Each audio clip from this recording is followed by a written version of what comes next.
Sebelumnya perkenalkan, nama saya Hera Apriliana Saputri dengan NIM 22204082019. Saya mahasiswa semester 2 dari MPGMI UIN Sunan Kalijaga. Baik, di dalam video ini saya akan menjelaskan tentang validitas, reliabilitas, tingkat kesukaran, dan daya butir soal. Mungkin di sini yang pertama ingin saya jelaskan yaitu mengenai validitas. Mungkin sebagian dari teman-teman sudah tidak asing lagi tentang apa itu validitas dan reliabilitas, terutama bagi teman-teman yang sudah pernah melakukan penelitian kuantitatif. Di sini yang pertama yaitu validitas. Validitas yaitu derajat yang menunjukkan suatu tes mengukur apa yang hendak diukur. Profesor Sugiono pernah mengatakan bahwa uji validitas merupakan suatu langkah pengujian yang dilakukan terhadap isi atau konten dari suatu instrumen dengan tujuan untuk mengukur ketepatan instrumen yang digunakan dalam suatu penelitian. Uji validitas merupakan uji yang berfungsi untuk melihat apakah suatu alat ukur tersebut valid atau tidak. Dalam uji validitas yaitu mencakup 3 hal. Yang pertama yaitu validitas konten, yaitu dilakukan untuk mengukur sejauh mana konten mencerminkan domain yang diukur. Yang kedua yaitu validitas konstruk, yaitu untuk mengukur sejauh mana alat ukur atau konsep yang diinginkan. Yang ketiga yaitu validitas kriteria, yaitu untuk mengukur sejauh mana hasil terkait dengan kriteria eksternal. Nah, yang kedua yaitu saya akan menjelaskan tentang reliabilitas. Mungkin teman-teman juga sudah tahu bahwa jika kita sudah membahas validitas, tidak jauh-jauh kita pasti akan juga membahas tentang reliabilitas. Uji reliabilitas itu sendiri adalah proses pengukuran terhadap ketepatan atau konsisten dari suatu instrumen. Pengujian ini dimaksudkan untuk menjamin instrumen yang digunakan merupakan sebuah instrumen yang handal, konsistensi, dan stabil, sehingga bila digunakan berkali-kali akan menghasilkan hasil yang sama. Selanjutnya, jika suatu instrumen sesudah diuji berulang-ulang tetap menunjukkan hasil yang sama, berarti instrumen tersebut bisa disebut dengan instrumen yang reliable. Dalam uji reliabilitas ini sendiri mencakup 2 hal, yaitu mencakup reliabilitas internal dan reliabilitas eksternal. Reliabilitas internal yaitu konsistensi antar butir dalam alat ukur, dan reliabilitas eksternal yaitu konsistensi hasil dari waktu ke waktu. Nah, selanjutnya yang ketiga yaitu tingkat kesukaran. Teman-teman, apa sih tingkat kesukaran itu? Mungkin untuk tingkat kesukaran ini sedikit asing ya di telinga kita. Jadi, tingkat kesukaran butir soal adalah derajat kesukaran suatu butir soal yang dinyatakan dalam bentuk suatu bilangan. Soal disebut baik apabila soal tersebut tidak termasuk dalam kategori terlalu mudah atau terlalu sukar. Soal yang terlalu sukar akan membuat siswa menjadi putus asa dan patah semangat karena di luar kemampuannya.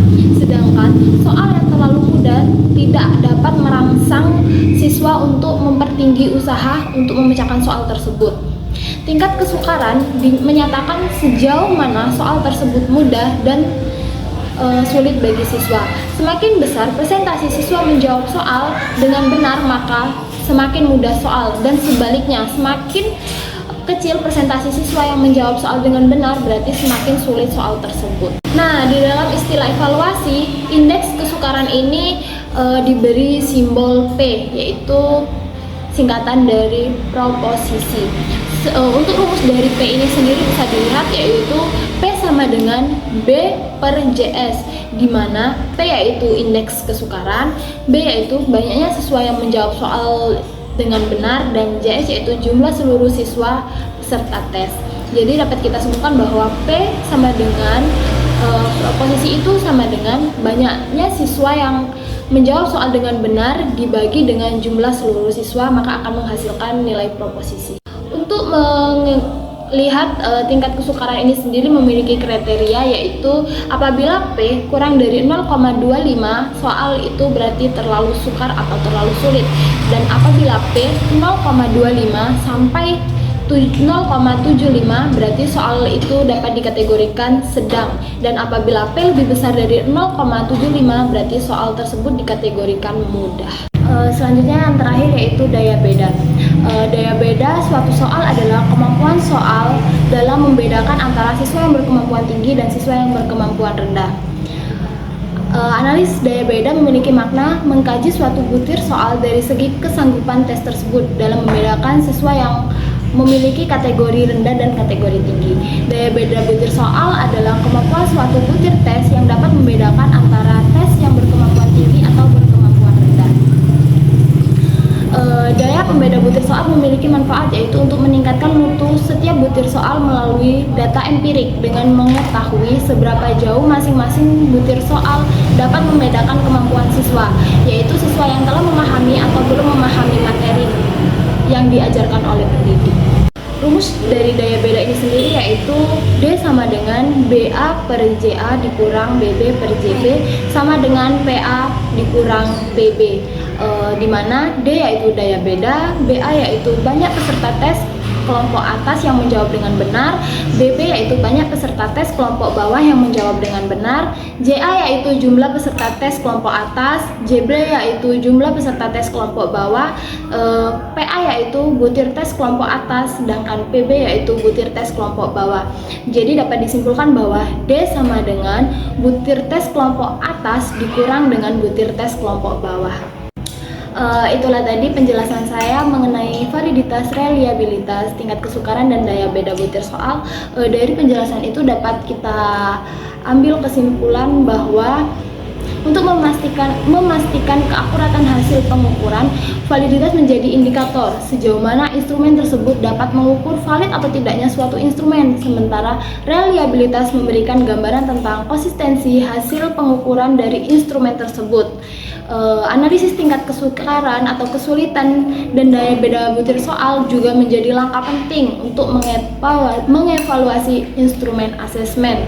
Tingkat kesulitan butir soal memberikan informasi mengenai seberapa sulit atau mudahnya pertanyaan yang diajukan kepada peserta, sedangkan daya beda butir soal membantu mengidentifikasi kemampuan instrumen dalam membedakan antara peserta yang memiliki tingkat keterampilan yang berbeda.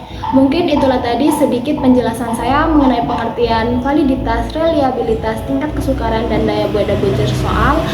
Untuk praktek atau rumus yang lebih dalam mungkin sudah banyak akun-akun YouTube yang menjelaskan. Di sini saya hanya menjelaskan tentang materinya. Mohon maaf apabila terdapat banyak kesalahan dalam penyampaian atau materi yang saya sampaikan. Billahi taufiq wal hidayah. Wassalamualaikum warahmatullahi wabarakatuh.